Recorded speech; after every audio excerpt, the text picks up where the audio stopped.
Bismillahirrahmanirrahim. Assalamualaikum warahmatullahi wabarakatuh. Di sini kami akan presentasikan hasil diskusi dari kelompok kami untuk mata kuliah perencanaan bangunan jembatan yang diampu oleh Ibu Lisa Fitriana, STM Engineer.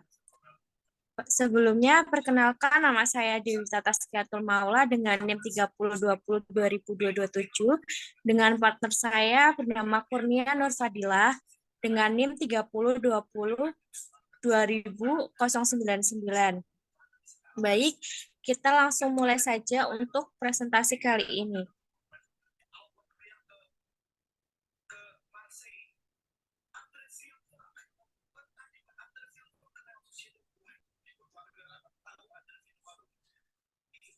Pada pembahasan yang pertama yaitu mengenai pondasi tiang.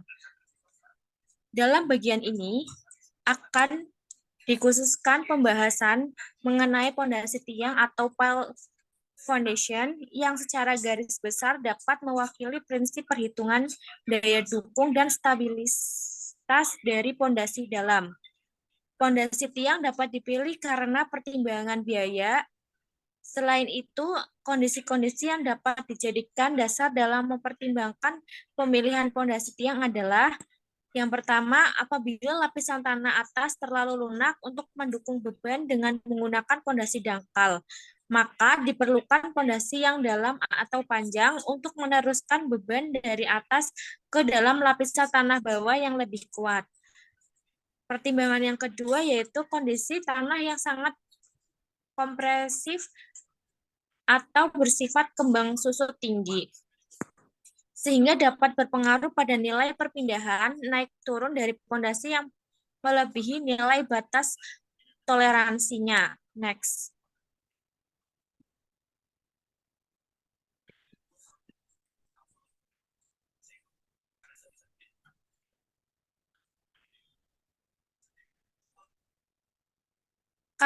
Kapasitas dukung ultimate tiang tunggal. Kapasitas dukung tiang adalah kemampuan atau kapasitas tiang dalam mendukung beban.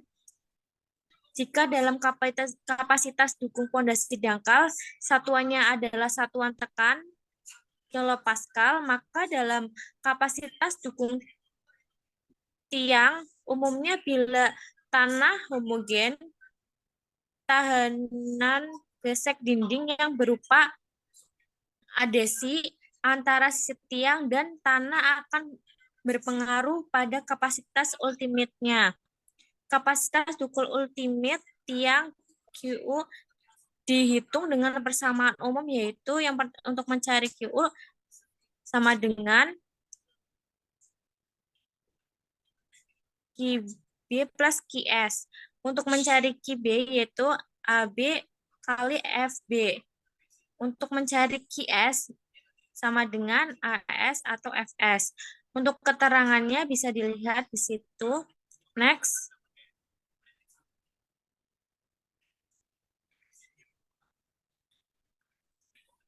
Daya dukung tiang pancang. Daya dukung pondasi tiang pada tanah umumnya diperoleh dari jumlah daya dukung terpusat tiang dan tahanan geser pada dinding tiang, dan besarnya daya dukung QU diperoleh dari persamaan sebagai berikut. QU sama dengan QU plus QS, di mana QU daya dukung yang maksimal satuannya itu ton, QU daya dukung ujung tiang satuannya juga ton, untuk QS gaya geser selimut tiang satuannya juga ton. Daya dukung pondasi tiang bergantung pada yang pertama tipe, ukuran dan panjang tiang, yang kedua jenis tanah dasar, yang ketiga metode pemasangan. Kapasitas daya dukung sebuah tiang akan meningkat dengan ukuran dan panjang tiang. Letak muka air tanah dapat mempengaruhi daya dukung tiang. Next.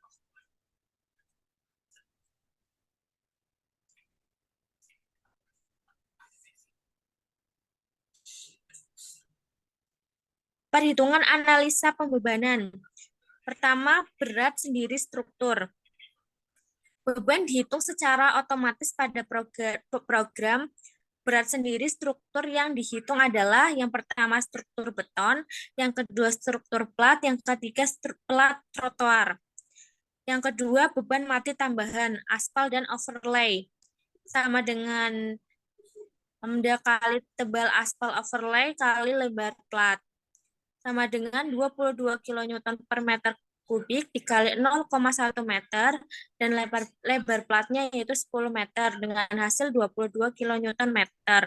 Genangan air lambda kali tebal genangan kali lebar jembatan sama dengan 10 kN per meter kubik dikali 0,05 meter dikali 16 meter dengan hasil 8 kilonewton per meter.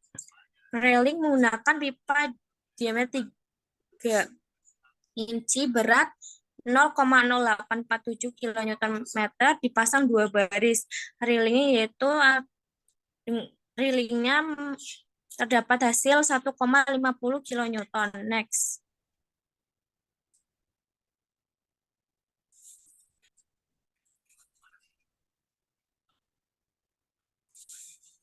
Data desain jembatan. Bangunan atas yang pertama jenis jembatannya yaitu jenis jembatan plat atau slab bridge.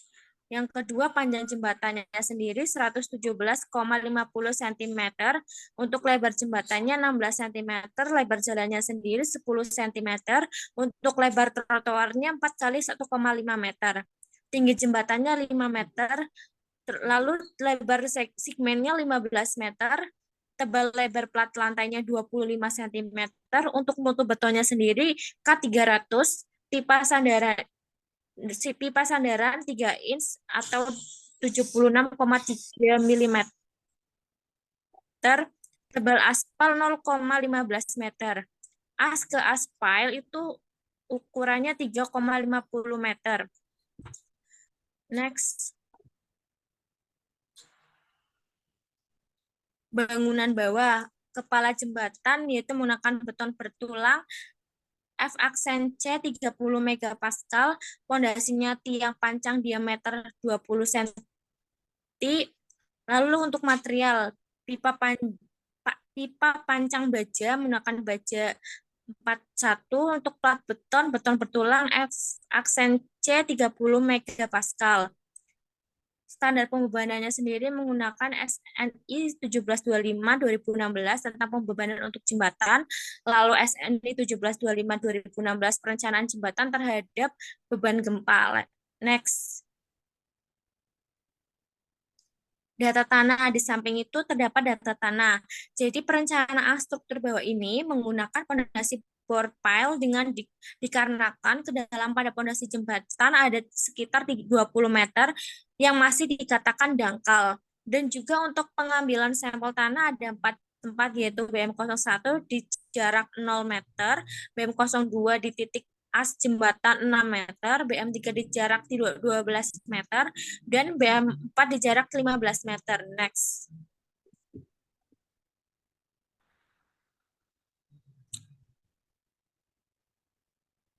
Di situ ditampilkan data tanah BM01. Pengambilan sampel pertama di jarak 0 meter bisa kita baca pada gambar di samping bahwa kedalaman 0 sampai 6 meter didapat nilai SPT 16 atau tanah lunak. Lalu pada kedalaman 6 sampai 10 meter didapat nilai SPT 25 atau tanah sedang. Lalu untuk kedalaman 10 sampai 20 meter didapat nilai SPT lebih dari 50 atau tanah keras. Next.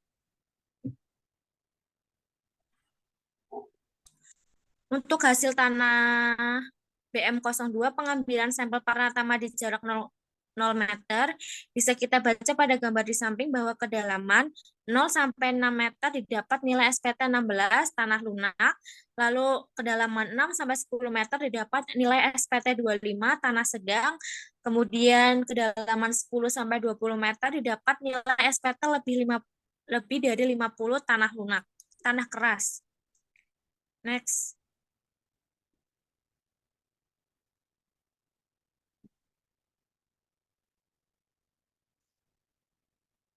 Untuk hasil BM03, pengambilan sampel pertama di jarak 0 meter bisa kita baca pada gambar di samping bahwa kedalaman 0 sampai 6 meter didapatnya SPT 27 tanah lunak. 6 sampai 10 meter didapat nilai SPT 34 tanahnya sedang. 10 sampai 20 meter dapat nilai SPT-nya 50 tanahnya keras. Sedangkan BM4 pengambilan sampel pertama di jarak 0 meter. Bisa kita baca pada gambar di samping bahwa kedalaman 0 sampai 6 meter didapat nilai SPT 29 tanahnya lunak. 6 sampai 10 meter dapat nilai SPT-nya 45 tanah sedang. 10 sampai 20 meter didapat nilai SPT-nya 50 tanahnya keras. Untuk analisis perhitungan kita menggunakan metode Meyerhof dengan diameter tiangnya 40 cm, panjang tiangnya 20 cm. Luas ujung tiang atau AP seperempat kali B kali 0,45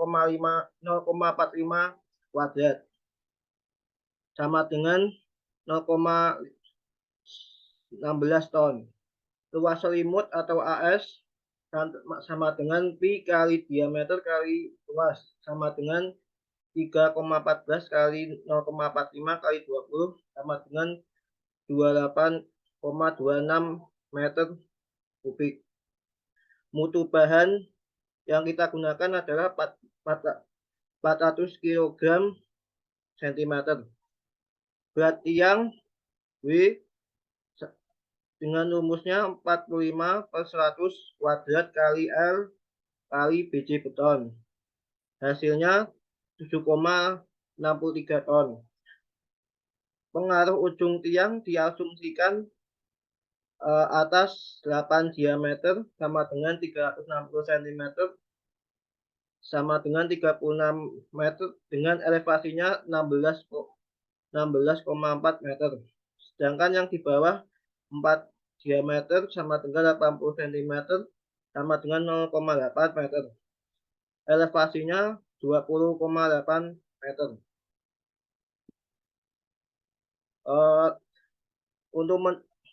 Untuk mencari tahanan ujung tiang atau KIP, pertama kita cari SPT di ujung tiang atas 8 diameter sama dengan 50. Lokasi ujung tiang dan SPT di ujung tiang 4 diameter sama dengan 50.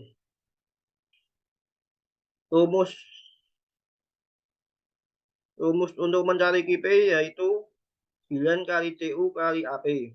Keterangannya KIP sama dengan tahanan ujung tiang, CU kohesi underline, AP sama dengan luas penampang ujung tiang pasang. Rumus FAV sama dengan alfa kali CU untuk jenis tanah lempung.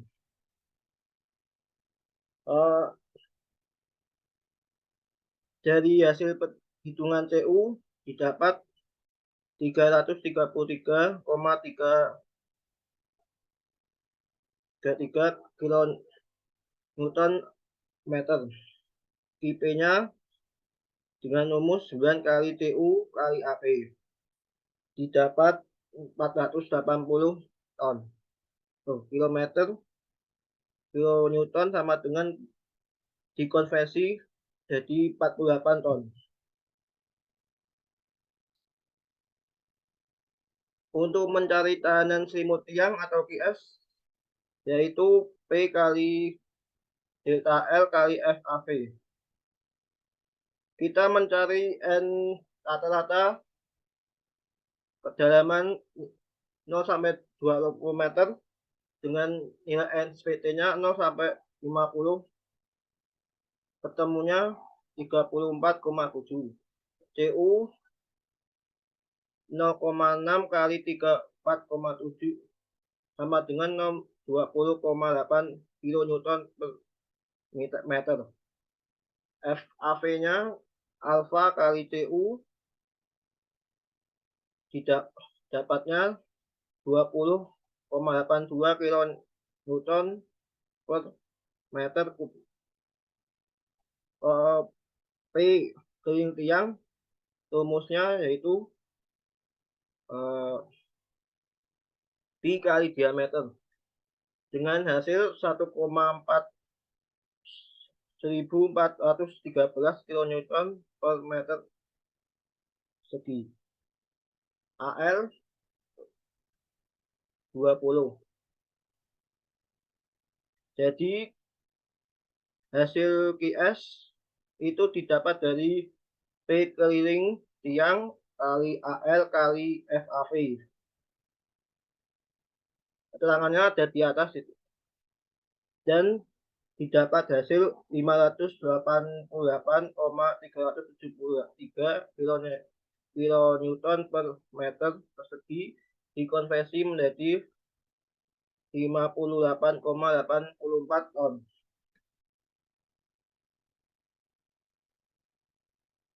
Langkah selanjutnya, daya dukung tiang ultimate dan allowable single pile. Untuk nilai KP tiangnya 48 ton, GS tiang 58,84 ton, berat tiang 7,63 ton. Kapasitas daya dukung single pile dibagi dua, GU single pile dan GR single pile. GU single pile sama dengan KP tiang plus GS tiang min W. Didapat hasil 99,21 ton. Selanjutnya KR single pile GU dibagi SF sama dengan 99,21 bagi 2,5. Dapat hasil 39,684 kN dikonversi menjadi 38,75 ton. Selanjutnya, cek kekuatan bahan tiang atau P tiang. P tiang dengan rumus lambda bahan kali A tiang. Tegangan izin beton sama dengan 0,25 kali BJ beton. 0,25 kali 400 sama dengan 100 kg per cm persegi. Selanjutnya, kelompok tiang. Untuk mencari kebutuhan buat tiang, menggunakan rumus NP sama dengan Pmax per GR. Maka Pmax-nya 440,72 ton dan per GR sama dengan 38,5. Didapat hasil 11,37 dibulatkan menjadi 12 buah. Syarat spasi alat tiang digunakan S sama dengan 3,0 diameter. S sama dengan 3,0 kali 45 per 100% dengan hasil 1,35 meter.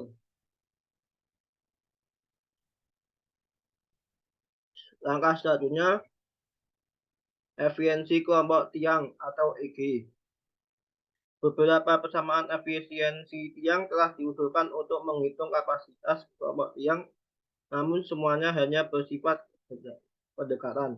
Persamaan yang diusulkan didasarkan pada susunan tiang, jarak relatif dan diameter tiang dengan mengabaikan panjang tiang, variasi bentuk tiang yang menuntut variasi sifat tanah dengan kedalaman dan pengaruh muka air tanah. Salah satu dari persamaan efisiensi tiang yang disarankan oleh Conves Labar formula sebagai berikut. EG sama dengan 1 per lambda N per 1 kali M plus M min 1 kali N per 90 M kali N. Keterangan dari rumus di atas yaitu IG sama dengan efisiensi kelompok tiang, M sama dengan jumlah baris tiang, N sama dengan jumlah tiang dalam satu baris, lambda sama dengan arc TG dalam derajat, S jarak pusat ke pusat tiang, di diameter tiang dengan satuannya meter.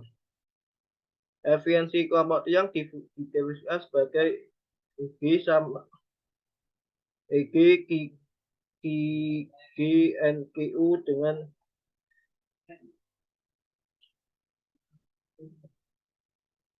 jumlah baris yang kami dapatkan sama dengan M sama dengan 12.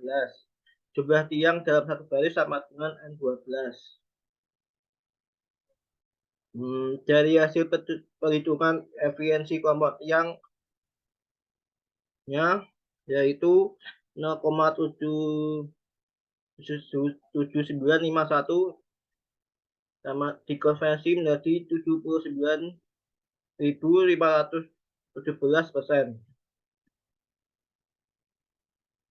Langkah selanjutnya, cek daya dukung kelompok tiang atau group file. ITK sama dengan EG kali N kali R. IR-nya ITK sama dengan EG-nya 0,77951, N-nya kali 12, IR kali QR 38,75 dengan hasil 369,2 dari P-Max.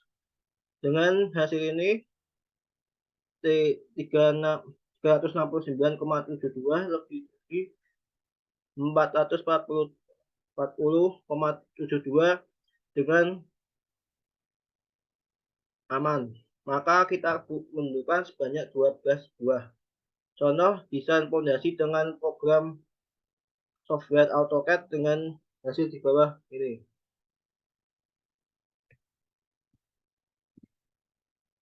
Kesimpulan dari paparan perhitungan di atas dapat disimpulkan bahwa karakteristik profil tanah di kampus lapangan geologi Karangsambung, Kota Kebumen, Provinsi Jawa Tengah yaitu termasuk tanah keras dengan nilai SPT-nya 50 pada kedalaman 20 meter sehingga tidak melakukan adanya analisis perhitungan penurunan pada fondasi, dan tanah keras mempunyai ciri-ciri yaitu kurang subur tapi masih mengandung humus yang berasal dari lapisan tanah atas. Terima kasih. Apabila ada kekurangan dan kesalahan dalam menyampaikan materi, bisa dimaafkan dan